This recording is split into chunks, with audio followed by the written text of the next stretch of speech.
Good morning and Jai Hind, dear students. Children, in the last class, we have finished Lamarckism and started Darwinism. Basically, these are the evolutionary theories, children. As you know, that Lamarck and Darwin both are the just naturalists. They were not the scientists. They were just the naturalist. And Lamarck was the person who used the term biology first of all. And then Darwin. तो Lamarck की बातों को हम लोगों ने देखा बच्चों, direct effect of atmosphere, use and disuse of organs. और तीसरा हम लोगों ने जो सबसे इंपॉर्टेंट बात देखा वो है inheritance of acquired character. Lamarck ने एक्वायर्ड कैरेक्टर के इनहेरिटेंस की बात की, बोला कि जो भी ऑर्गेनिज्म कैरेक्टर्स को एक्वायर करते हैं थ्रू आउट द लाइफ, वो ऑटोमेटिकली जो है इनहेरिटेड हो जाता है, अगली पीढ़ी में चला जाता है। लेकिन उनकी बातों का विरोध किया था सुमनर ने, बीजमान ने।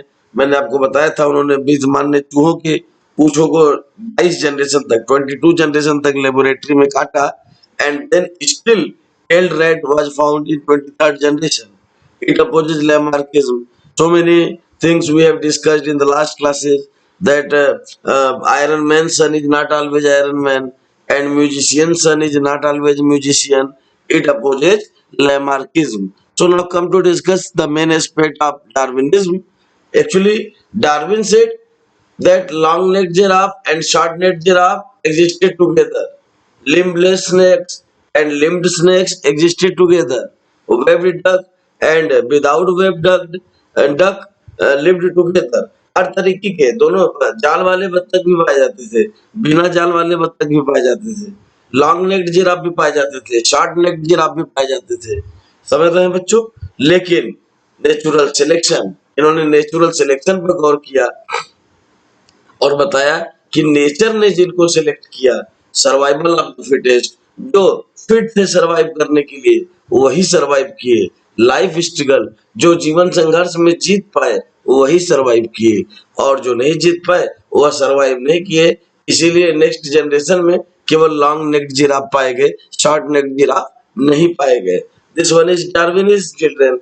Basically Darwin, Charles Robert Darwin इनका पूरा नाम। 1831 में इन्होंने प्रशांत महासागर की यात्रा शुरू किया एक शिप के ऊपर जिसका नाम था HMS बीगल। ध्यान दीजिएगा, HMS बीगल नामक पानी के जहाज पर इन्होंने अपने कुछ फॉलोअर्स के साथ में अपनी यात्रा शुरू किया, और उस यात्रा बहुत ही फेमस, इनकी जो सी वॉयज थी वो बहुत ही फेमस समुद्री यात्रा रही। उस दौरान कल मैं आपको बताया भी था क्लास में कि डार्विन की यात्रा का बड़ा महत्व रहा। अपनी यात्रा में डार्विन माल्थस का पॉपुलेशन का ऐसे पढ़ा करते थे, गुरु बैलेस का सिखाया हुआ चार्ट बनाया करते थे। इसके अलावा रास्ते में जो है गैलापागोस आइसलैंड में इन्होंने डार्विन फिंचेज को ऑब्जर्व किया, और इन तमाम बातों ने डार्विन को इन्फ्लुएंस किया। डार्विन ने कुछ बातों को पॉइंट्स के रूप में बताया है, देखेंगे आप। Population has variations and some variations are favourable. Population में वेरिएशन होता है, कुछ वेरिएशंस फेवरेबल भी होते हैं, जिसको आज के डेट में हम एडाप्टेशन भी करते हैं बच्चों। And more offsprings are produce then survive. Offsprings बहुत ज्यादा प्रोड्यूस होते हैं, लेकिन सर्वाइव उसमें से कुछ ही कर पाते हैं, पूरे सर्वाइव नहीं कर पाते हैं। इसको डार्विन ने इस तरीके से बोला कि high capacity to produce offsprings, जीवधारियों में ऑफस्प्रिंग्स प्रोड्यूस करने की हाई कैपेसिटी होती है, लेकिन सभी ऑफस्प्रिंग सर्वाइव नहीं कर पाते हैं। केवल वही सर्वाइव करते हैं जिनके अंदर फेवरेबल वेरिएशंस हो। तो those that survive have favourable traits, जिनके अंदर फेवरेबल ट्रेड्स या फेवरेबल वेरिएशन होगा केवल वही सर्वाइव कर पाएंगे। And population will change over time, और एक टाइम टू टाइम पॉपुलेशन जो है चेंज भी होता रहेगा, सक्सेशन होता रहेगा, पॉपुलेशन चेंज होता रहेगा। तो देख रहे हैं आप डार्विन की यात्रा का कितना असर पड़ा कि डार्विन ने इन पांचों बातों को बताया, और पांचों ही बातें सही, डार्विन की सभी बातें सही। डार्विन की जो 5 पॉइंट्स देख रहे हैं, पांचों पॉइंट सही है बच्चों आज के डेट में भी, कि पॉपुलेशन में वेरिएशंस होते हैं, कुछ वेरिएशंस फेवरेबल भी होते हैं, और ऑफस्प्रिंग्स वही सर्वाइव करते हैं जिनके अंदर वेरिएशंस पॉजिटिव हुए रहते हैं, और जो फेवरेबल ट्रेड्स वाले रहते हैं वही। और जबकि जो पॉपुलेशन है वह एक टाइम के बाद चेंज हो जाती है। तो these are the 5 points of Darwinism. Now see here the Galapagos Island. Darwin's breakthrough came while on the voyage to the Galapagos Island near the equator of the Pacific coast of the South America. Darwin noticed slight differences in animals living in each of the island, and he later decided that some varieties were different enough to be classified as different species. इसी Galapagos Iceland पे बच्चों Darwin को Darwin finches दिखाई दिए, birds दिखाई दिए, जो अलग अलग कलर वाले, अलग अलग बीक वाले। मैंने एक डायग्राम लिया भी होगा, अभी मैं आपको दिखाता हूँ, नहीं है शायद। तो डार्विन ने जो है बच्चों ये डार्विन ने जो है गैलापागोस आइसलैंड पे डार्विन फिंचेज को ऑब्जर्व किया, अलग अलग कलर वाले फेदर वाले बर्ड्स, जिनके बीक की साइज भी अलग अलग थी। ध्यान दीजिएगा, बीक की साइज भी अलग अलग, छोटी और बड़ी, कुछ हर्बीवोरस, कुछ कार्निवोरस, मीन्स फीडिंग हैबिट भी अलग अलग, but they are originated from the same ancestors. आगे एडाप्टिव रेडिएशन में मैं दिखाऊंगा आपको आज ही की डेट में Darwin finches, because today itself we have to finish the evolution. तो डार्विन फिंचेज के इनको कहा गया, जो जिनके अलग अलग बिग साइज, अलग अलग फेदर कलर और फीडिंग हैबिट भी अलग अलग, but they are just originated from the same ancestor, they have common ancestry and basically that is adaptive radiation, later on we shall discuss. तो उन फिंचेज का Darwin के इस इवोल्यूशनरी थ्योरी पर इतना प्रभाव पड़ा कि उन फिंचेज को कह दिया गया डार्विन फिंचेज। तो बच्चों let us discuss the main aspects of Darwinism. Darwinism की मुख्य बातें, डार्विनिज्म की क्या 5 एस्पेक्ट्स थे उसको हम लोग देखेंगे। Number 1 is natural selection. देखिए, डार्विन जब लौट के आए थे 1838-39 में, तो उन्होंने अपनी किताब भी यही लिखी थी, origin of species by means of natural selection. तो नेचुरल सिलेक्शन, डार्विन ने कहा कि नेचर जिसको सिलेक्ट करेगा वह सरवाइव करेगा, और नेचर जिसको सेलेक्ट नहीं करेगा वो सरवाइव नहीं करेगा। डार्विन ने बोला कि लॉन्ग नेक जिराफ और शॉर्ट नेक जिराफ दोनों ही पाए जाते थे, but long neck giraffe were selected by nature, that's why they were existed in the next generation, whereas short neck giraffe became extinct. Okay, children. Now second point, survival of the fittest. इसको हम लोग common बोलचाल की भाषा में भी बोल देते हैं, आपस में भी बोलते हैं कि यार सर्वाइवल ऑफ द फिटेस्ट, वाकई में जो फिट होगा वही सर्वाइव करेगा। तो यह बिल्कुल ही सही एस्पेक्ट डार्विन का, survival of the fittest. Darwin ने कहा कि जो फिट होगा वही ऑफस्प्रिंग सर्वाइव करेगा। हाई कैपेसिटी तो होती है प्रोड्यूस करने की ऑफस्प्रिंग्स को ऑर्गेनिज्म के अंदर, लेकिन जो फिट होगा वही सर्वाइव करेगा। Survival of the fittest. और सर्वाइवल ऑफ द फिटेस्ट को समझाने के लिए डार्विन ने स्नेक्स का एग्जांपल लिया और बताया कि लिम्बलेस स्नेक्स और लिम्ड स्नेक्स दोनों ही पाए जाते थे अर्लियर टाइम में, एंड एग्जिस्टेड टुगेदर। पैर वाले और बिना पैर वाले सांप एग्जिस्टेड टुगेदर, बट फिट कौन था? आप समझ सकते हैं, फिट था बिना पैर वाला सांप, because snakes are reptiles, they are creeping vertebrates. झाड़ी में, बिल में जाना है, रेंग के चलना है, पैरों से प्रॉब्लम क्रिएट हो रही थी, इसीलिए जो बिना पैर वाले सांप थे वो ज्यादा फिट थे और वही अगले जनरेशन में सरवाइव किए, जबकि limbed snacks became extinct.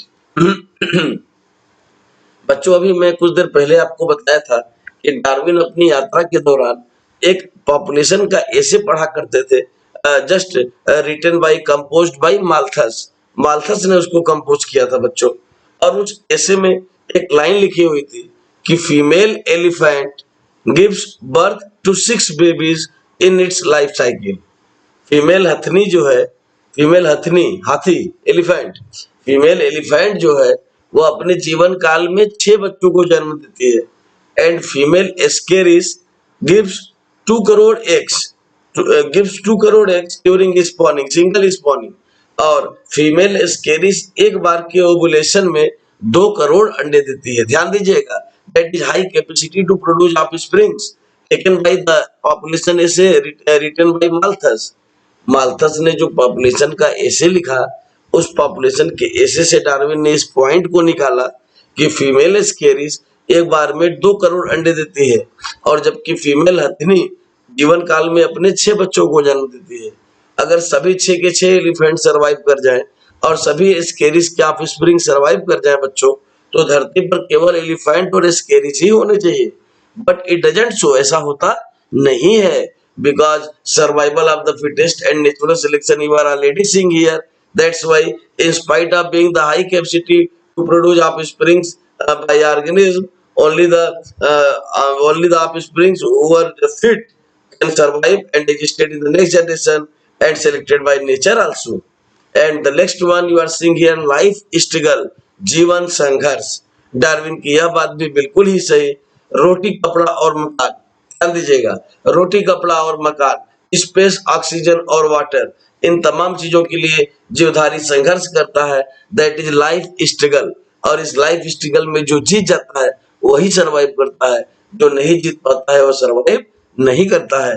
Darwin ने यहाँ पर यह भी बताया कि लाइफ स्ट्रगल जीवधारी तीन तरीके का करता है बच्चों।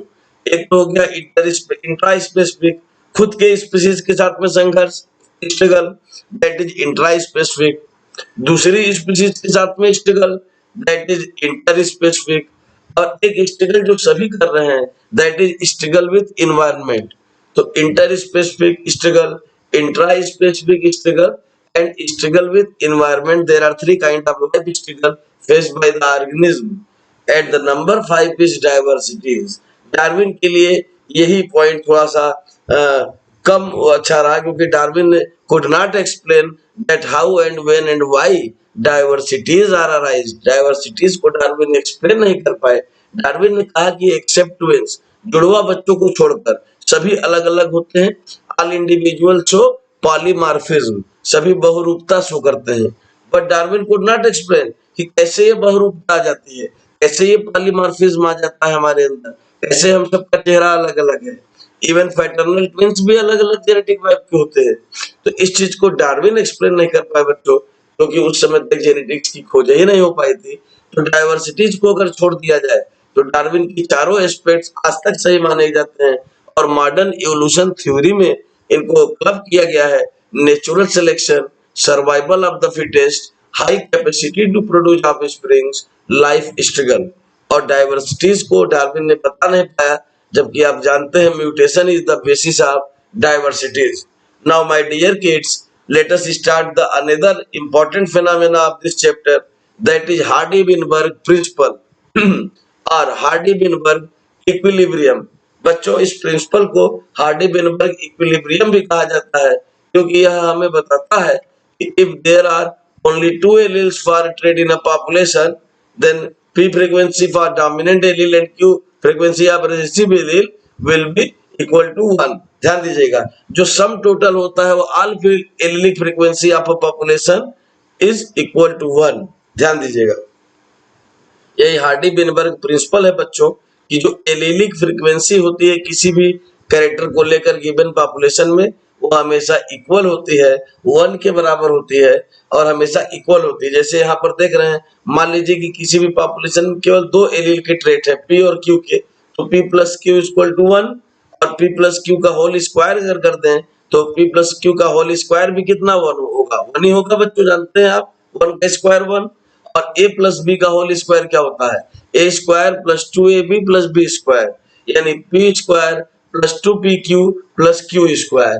तो यहाँ P स्क्वायर यानी capital P that is homozygous dominant allele, 2PQ यानी 2 PQ रहेंगे हेटेरोजाइगस डोमिनेंट एलील, और एक Q स्क्वायर यानी small q that is homozygous recessive allele. तो बच्चों, हमें ऑलरेडी मालूम है कि एलील्स केवल 3 ही तरीके के हो ही सकते हैं, that is capital P small q and small q।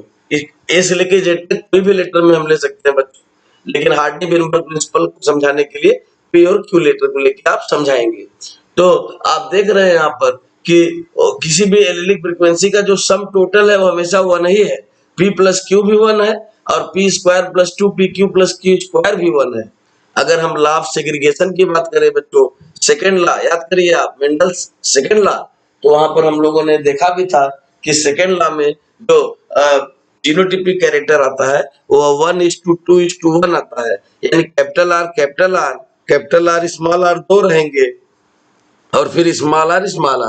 तो एलील्स 3 प्रकार के होते हैं, homozygous dominant allele, heterozygous dominant allele और होमोजाइगस रिसेसिव एलील। तो होमोजाइगस डोमिनेंट एलील बच्चों 1, heterozygous dominant allele 2 and homozygous recessive allele 1। That's why the genotypic ratio in law of segregation is 1:2:1 in F2 generation. Okay, तो F2 generation में monohybrid cross के F1 progeny को जब आपस में cross कराया गया तो जीनोटिपिक रेशियो आया 1:2:1। तो जो 1:2:1 रेशियो आया, इसमें 1 होमोजाइगस डोमिनेंट, 2 हेटेरोजाइगस डोमिनेंट और 1 होमोजाइगस रिसेसिव। अगर यहाँ हार्डी विनबर्ग इक्विलिब्रियम के टर्म में बात करें तो 1 PP, 2 PQ एंड 1 QQ। तो इस तरीके से जो है बच्चों, यहाँ पर हार्डी विनबर्ग प्रिंसिपल को आप डिफाइन कैसे कर सकते हैं कि Hardy Weinberg principal says that alleles frequencies will remain constant unless one or more factor causes the frequencies to change। जब तक कुछ स्पेशल 5 फैक्टर होते हैं, हम लोग अभी आगे डिस्कस करेंगे बच्चों, उन पांचों फैक्टर के अलावा यानी कुछ स्पेशल फैक्टर्स के अलावा हमें हमारी जो एलिलिक फ्रीक्वेंसी है वह कांस्टेंट रहती है। If there no change there is no evolution. आप जानते हैं कोई चेंज नहीं होगा तो इवोल्यूशन नहीं होगा। As you know that mutation is the basis of evolution. इसीलिए म्यूटेशन को, जो कि सडन और स्पॉन्टेनियस चेंज होता है जीनोम की लेवल में, उसको इवोल्यूशन का आधार माना जाता है बच्चों। And what condition must exist under which evolution will not occur and how can we tell if evolution won't takes place। कब evolution होगा, कब evolution नहीं होगा, ये तमाम चीजों को हमें देखना होगा। ये 5 फैक्टर्स डिसाइड करेंगे बच्चों कि evolution होगा कि नहीं, क्योंकि आप जानते हैं it is not an ordinary process, it is stepwise gradual modification, it is stepwise gradual modification। First of all, say what Hardy-Weinberg principle states। Hardy-Weinberg principle states that allele frequencies in a population are constant unless a factor causes change। जब तक कि कोई factor change न करते तब तक जो allele frequency किसी पॉपुलेशन की कांस्टेंट रहेगी। That is Hardy Weinberg principle और it is also known as Hardy Weinberg equilibrium. इसको इक्विलिब्रियम भी कहा जाता है क्योंकि एलिलिक फ्रीक्वेंसी किसी पॉपुलेशन की जो है कांस्टेंट होती है, इसलिए इसको जेनेटिक इक्विलिब्रियम या हार्डी-विनबर्ग इक्विलिब्रियम भी कहा जाता है। So you are seeing here that Hardy-Weinberg principle states that allele frequencies in a population are constant unless a factor causes change। So children, I have told you that there are some factors which can change the Hardy-Weinberg equilibrium or principle। तो इस equilibrium को या allylic frequencies को constant होने से रोक सकते हैं, म्यूटेशन करा सकते हैं, चेंजेस करा सकते हैं। बेसिकली एलिलिक फ्रीक्वेंसी के कांस्टेंट होने को चेक कर सकते हैं। यह 5 फैक्टर लिखा हुआ है यहाँ पर बच्चों, ध्यान दीजिएगा। Factors affecting the Hardy Weinberg principle. Hardy Weinberg principle को इफेक्ट करने वाले ये 5 फैक्टर्स। नंबर 1 म्यूटेशन, भली भांति परिचित हैं आप। Mutation sudden spontaneous change in the level of genome which become inheritable। Changes in gene in nature they occur at the rate of 1 to 10 mutation per 1 lakh cell divisions। 1 lakh cell division में 1 से लेकर 10 तक mutations हो पाते हैं। Gene flow, the movement of alleles into और out और population. एक पॉपुलेशन के अंदर किसी जीन का आ जाना या एक पॉपुलेशन से किसी पर्टिकुलर जीन का चला जाना, दैट इज जीन फ्लो और gene migration. Okay, non-random mating children non-random mating, that is when mating occurs by choosing mates based on the location or characteristics rather than randomly। inbreeding is an example, as is self fertilization in plants, this increases homozygotes। और self fertilisation होने की वजह से जो है यह होमोजाइगोट्स की संख्या बढ़ती ही चली जाती है। Genetic drift, the random change, देखिएगा तेजी से होने वाला change in allele frequency in a population, this is sometimes causes a chance event. यह एक चांस इवेंट की बात होती है जिससे कि कोई जेनेटिक ड्रिफ्ट आ जाता है, कोई पर्टिकुलर कंपोजिशन चेंज हो जाता है किसी पॉपुलेशन में और नए कैरेक्टर्स अराइज हो जाते हैं। And number 5 is very very important. Darwin की मुख्य बात यही थी जिसको आप हार्डी-विनबर्ग प्रिंसिपल में भी देख रहे हैं, दैट इज नेचुरल सिलेक्शन, प्राकृतिक चुनाव। तो बच्चों, individuals with less desirable traits will have trouble surviving and may not mate as often। जाहिर सी बात है, जिस इंडिविजुअल में बहुत कम डिजायरेबल ट्रेट्स रहेंगे वो कैसे सरवाइव कर पाएगा। आप जानते हैं natural selection, survival of the fittest, life struggle. तो लाइफ स्ट्रगल और सर्वाइवल ऑफ द फिटेस्ट की वजह से जो बहुत ज्यादा फिट होगा, जिस इंडिविजुअल के अंदर डिजायरेबल ट्रेट्स होंगे, वही हमें सरवाइव करता हुआ दिखाई देगा। Otherwise the individuals with less desirable traits will have trouble surviving and may not mate as often, और अक्सर करके वो आगे चल के मेल नहीं पाते हैं, मेटिंग नहीं हो पाती है। तो बच्चों, इस तरीके से हम लोगों ने हार्डी विनबर्ग प्रिंसिपल को देखा, और अब बात करते हैं हम लोग एडाप्टिव रेडिएशन की।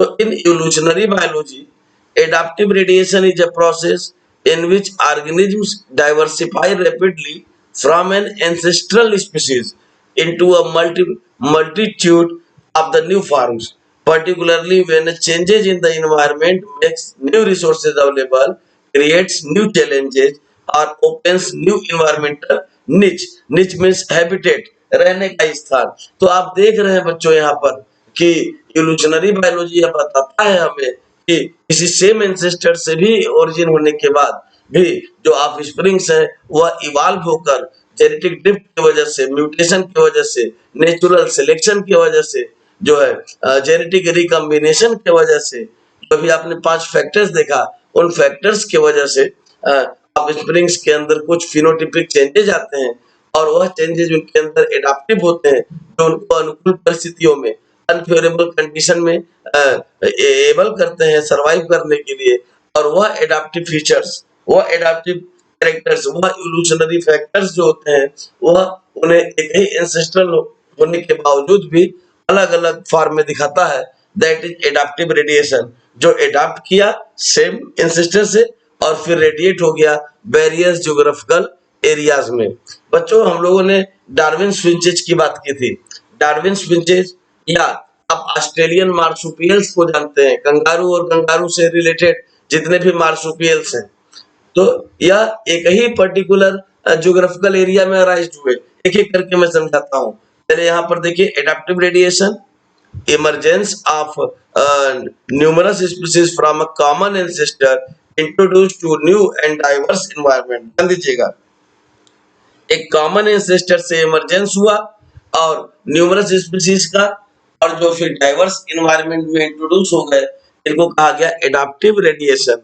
एक कॉमन एंसेस्टर से एडाप्ट होना, और वो कैरेक्टर्स जो है फर्दर उसमें कुछ न कुछ चेंजेज आना, जेनेटिक ड्रिफ्ट की वजह से, नेचुरल सिलेक्शन और म्यूटेशन की वजह से, जेनेटिक रिकॉम्बिनेशन की वजह से, और फूड की नीड की वजह से, अपने सर्वाइवल की रिक्वायरमेंट की वजह से उनके अंदर कुछ फिनोटिपिक चेंजेस आते हैं, मार्फोलॉजिकल चेंजेस आते हैं, और वह रेडिएट कर जाते हैं डिफरेंट ज्योग्राफिकल एरिया में। बच्चों, तो बेस्ट एग्जांपल आप देख रहे हैं यहाँ पर डार्विन फिंचेज, जो अलग अलग बीक वाले। देखिए, ये डार्विन फिंचेज कुछ इंसेक्टिवोरस, जो इंसेक्ट को खाते हैं, कीट भक्षी, जबकि कुछ फ्रूगीवोरस है एंड ग्रेनिवोरस, जो फ्रूट्स को और ग्रेन्स को खाते हैं। बच्चों, तो यह डिपेंड करता है इनके बीक के साइज के हिसाब से।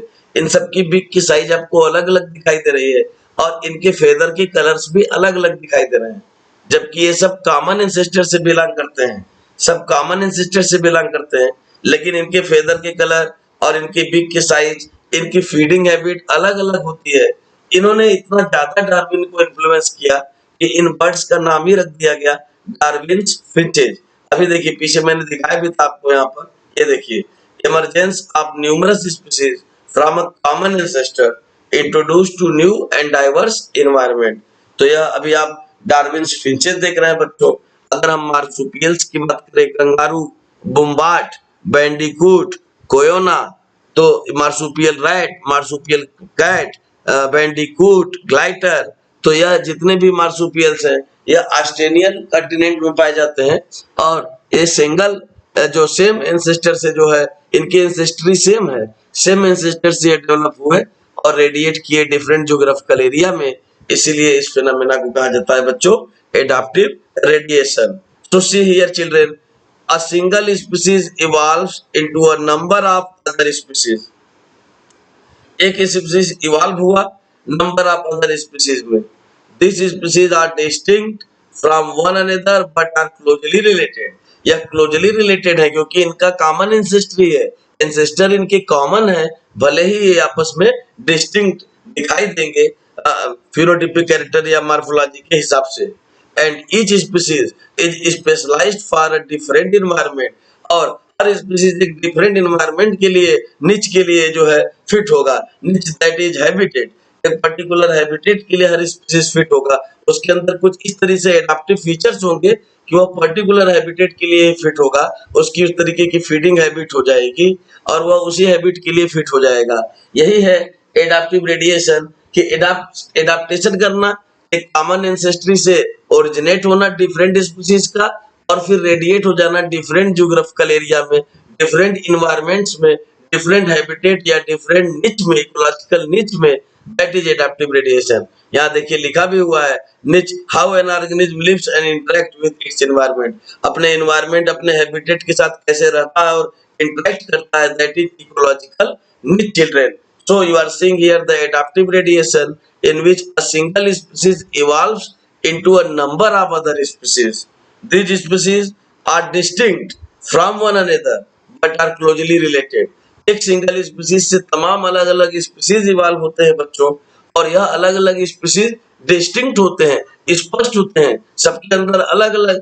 जैसे अगर डार्विन फिंचेस की ही हम बात कर ले तो सबके फेदर के कलर, फीडिंग हैबिट और बिग की साइज अलग अलग है। वो अलग अलग इन्वायरमेंट में रहने के लिए सूटेबिलिटी के आधार पर अलग अलग इन्वायरमेंट में रहने के लिए बने हुए हैं, but they are evolve from the single ancestor, that why it is said to be adaptive radiation children.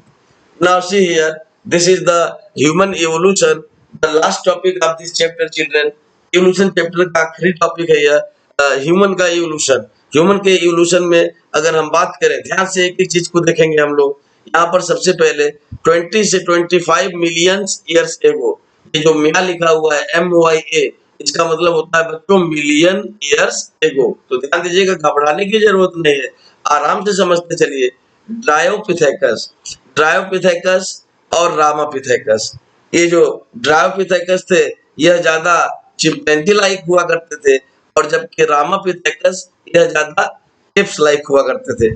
तो ड्रायोपिथेकस नहीं, ड्रायोपिथेकस एप्स लाइक, और जबकि Ramapithecus mans like, chimpanzee like हुआ करते थे। तो Dryopithecus 20 to 25 million years ago ape like होते थे। देखिए मैंने बताया था आपको, Dryopithecus ape like, legs of same length, brain large होता था इनका।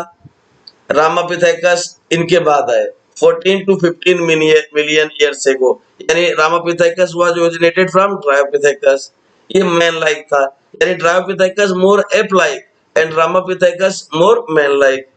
फिर इसके बाद इनसे आगे बढ़ के ये मॉडर्न मैन के तो देखिए वॉक्ड इरेक्ट, या इनकी कुछ जो फॉसिल्स हैं वो इथोपिया और तंजानिया में मिले हैं बच्चों। That is the states of Africa continent. आपको पता ही है Africa continent that is the dark continent, और सबसे पहले लाइफ का जो ओरिजिनेट हुआ वो अफ्रीका कॉन्टिनेंट से ही उसके प्रमाण मिलते हैं हमें। तो रामापिथेकस ये ज्यादा मैन लाइक था और वॉक्ड इरेक्ट, सीधे होके चलता भी था मॉडर्न मैन के तरीके से ही। ओके बच्चों, और फिर आए ऑस्ट्रेलोपिथेकस। देखिए हम लोग पास आते चले जा रहे हैं, 3 से 4 मिलियन ईयर्स एगो ऑस्ट्रेलोपिथेकस आए। मैन लाइक प्राइमेट्स या प्राइमेट्स थे, मेंस्ट्रुअल साइकिल होता था, टॉल, वॉक्ड स्ट्रेट, या भी सीधे चलते थे, but they don't eat meat, they ate the fruits and having brain of capacity 400 to 600 cc, cc बोले तो क्यूबिक सेंटीमीटर। इनके ब्रेन का जो क्षमता था बच्चों वो 400 से 600 क्यूबिक सेंटीमीटर था। इनके फॉसिल्स देखिए तंजानिया और इथोपिया में पाए गए हैं। अभी मैं पीछे बता भी रहा था कि रामापिथेकस और ऑस्ट्रेलोपिथेकस, इनके जो फॉसिल्स हैं वो अफ्रीका में तंजानिया और इथोपिया में पाए गए हैं बच्चों। और इसके बाद देखिए 2 मिलियन ईयर्स एगो और पास आ गए हम लोग। 2 मिलियन ईयर्स एगो Homo habilis were arised, first human like being, brain capacity 650 to 800 CC. देखिए ब्रेन कैपेसिटी भी बढ़ गया, जहां ऑस्ट्रेलोपिथेकस में 400 to 600 सीसी ब्रेन की कैपेसिटी थी, वहां पर होमो हैबिलिस में हम देख रहे हैं बच्चों 650 से लेकर 800 सीसी, 650 से 800 क्यूबिक सेंटीमीटर ब्रेन की कैपेसिटी यहाँ बढ़ गई है। और यह इनके फॉसिल्स ईस्ट अफ्रीका में पाए गए हैं बच्चों, ध्यान दीजिएगा, होमो हैबिलिस के फॉसिल्स ईस्ट अफ्रीका में पाए गए हैं। जबकि इसके बाद और पास आइए 1.5 मिलियन ईयर्स एगो, यानी 1 मिलियन में 10 लाख, 1.5 यानी 15 लाख साल पहले, 15 लाख वर्षों पहले जावा मैन, होमो इरेक्टस वर अराइज्ड। ये होमो इरेक्टस थे बच्चों, इनकी ब्रेन की कैपेसिटी बढ़ गई, देखिए 900 सीसी, 900 सीसी हो गए, 900 क्यूबिक सेंटीमीटर, और फूड वाज मीट। अब इन्हें हथियारों की जानकारी हो गई थी, पत्थरों के से हथियार बनाते थे और मीट को खाने लगे थे। फॉसिल्स फाउंड इन जावा, ये जावा में इनके फॉसिल्स पाए गए, इनको जावा मैन भी कहा जाता है। जावा और सुमात्रा जानते हैं, इंडोनेशिया के पास, और जावा और सुमात्रा में जो है यह पाया गया होमो इरेक्टस के fossils which having a brain capacity of 900 cc, that is cubic centimeter. And then children, ice age आया, आइस एज बच्चों, that is 1 lakh year back to 40,000 year back, 1 lakh साल से 40,000 साल पहले तक की बातें हैं। दैट इज होमोसेपियंस, इनको निएंडरथल मैन कहा गया बच्चों, homo sapiens neanderthalensis, homo sapiens neanderthalensis, that is primitive man. 1 lakh से 40,000 साल पहले आइस एज में यह ओरिजिनेट हुए। ब्रेन साइज देखिए बढ़कर मॉडर्न मैन के बराबर हो चुका है, दैट इज 1400 क्यूबिक सेंटीमीटर। यह अपने शरीर को अब छिपाने लगे, प्रोटेक्ट करने लगे पेड़ों की छाल से, पत्तों से, and body buried after death, और अपने मरने वालों को यह दफनाने की प्रक्रिया भी शुरू कर दिए। अब यहाँ पर काफी आपको एवोल्यूशन नजर आ रहा होगा। एंड फॉसिल्स इनके ईस्ट और सेंट्रल एशिया में पाए गए हैं, अफ्रीका में नहीं बल्कि एशिया में, जिससे पता चलता है अब और भी कॉन्टिनेंट पे लाइफ आने शुरू हो गई थी, लाइफ स्प्रेड होनी शुरू हो गई थी। And then after this particular age, Neanderthal age, then 75,000 to 10,000 years back, Homo sapiens sapiens, that is modern man arised, started agriculture, agriculture का जब नॉलेज हो गया तो सेटलमेंट स्टार्टेड हो गया, सेटलमेंट स्टार्ट हो गया जब हमें घर का कॉन्सेप्ट आया कि एग्रीकल्चर के आसपास में हमें रहना भी पड़ेगा, और उसके बाद बच्चों प्री हिस्टोरिक के बाद developed. So my dear kids, you are seeing here the evolution of man, किस तरीके से मैन का इवोल्यूशन हुआ। Dryopithecus, then Ramapithecus, Australopithecus, Homo habilis, then Homo erectus, then Neanderthal man, that is Homo sapiens neanderthalis, and finally Homo sapiens sapiens. This one is the evolution of man, children. And now see the evolution of brain.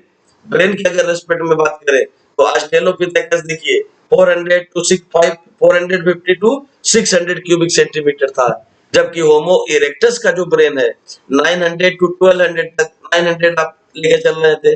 Neanderthal man में modern man के बराबर आ गया था 1400 CC, और फिर यह बढ़ता गया क्रोमैग्नॉन 2200 सीसी, देन होमो सेपियंस 2500 क्यूबिक सेंटीमीटर। यह देखिए बढ़ता चला जा रहा है, ब्रेन का जो वॉल्यूम है यह बढ़ते बढ़ते 2500 सीसी हो गया।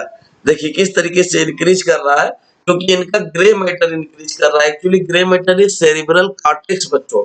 आगे जब आप याद करिए, जब आपने नर्वस सिस्टम पढ़ा था तब आपने देखा था सेरिब्रल कॉर्टेक्स और सेरिब्रल मेडुला।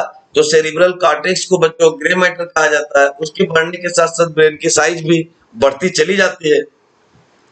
यहाँ पर देखिए ये करेक्ट आपको एकदम इवेंट नजर आ रहा है।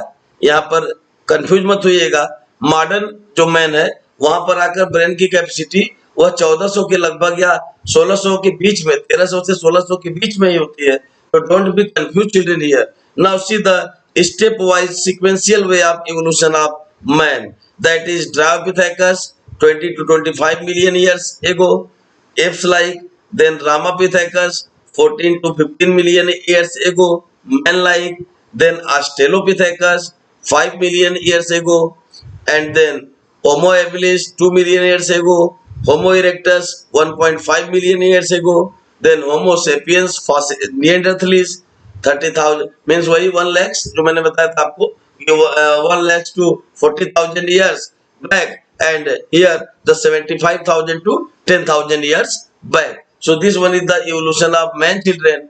So my dear kids, in this way we have finished the evolution also. What we have seen in this chapter? We have seen the various theories of origin of life, that is panspermia theory, divine theory, spontaneous generation theory, theory of sterilization, theory of biogenesis. Then we have seen the experimental proof of the theory of biogenesis by American scientist Miller and यूरे। याद होगा आपको, that was simulation practical. और simulation practical के बाद बच्चों, we have discussed about various evidences of evolution. We have seen the homologous organ, analogous organ, various fossils, and different kind of vestigial organs associated with body and rudimentary condition, but were functional in early men. After completion of the evidences of evolution, we have seen the evolutionary theories also. We have discussed the main aspects of Lamarck, and then finally we have seen the Darwinism. We have discussed about the sea boys of the Pacific Ocean, coastal region of the Pacific Sea and the South America. That is the sea boys of Darwin, Charles Robert Darwin, on the HMS Beagle ship, and then the conclusion of Charles Robert Darwin in origin of a species by means of natural selection. We have seen the 5 aspects which are natural selection, survival of the fittest, life struggle, high capacity to produce offsprings, and finally diversities. हम लोगों ने देखा भी कि किस तरीके से Malthus की पॉपुलेशन ऐसे से उन्होंने high capacity to produce offsprings को लिया, एस्केरिस और एलिफेंट के एग्जांपल को लेकर समझाया कि इतनी ज्यादा कैपेसिटी ऑफ स्प्रिंग्स की पैदा करने की होने के बावजूद भी ऑर्गेनिज्म के सभी ऑफ स्प्रिंग सर्वाइव नहीं कर पाते हैं due to natural selection and life struggle. So children, in this way we have just completed the whole evolution portion, and finally we have seen the Hardy-Weinberg principle and adaptive radiation, the two important phenomena of evolution, and then at last we have seen the evolution of man also. हम लोगों ने man का भी evolution देख लिया यहाँ पर बच्चों, तो आप इसको पूरा तैयारी रखेंगे, and in the next class we shall start the next portion. Thank you very much children.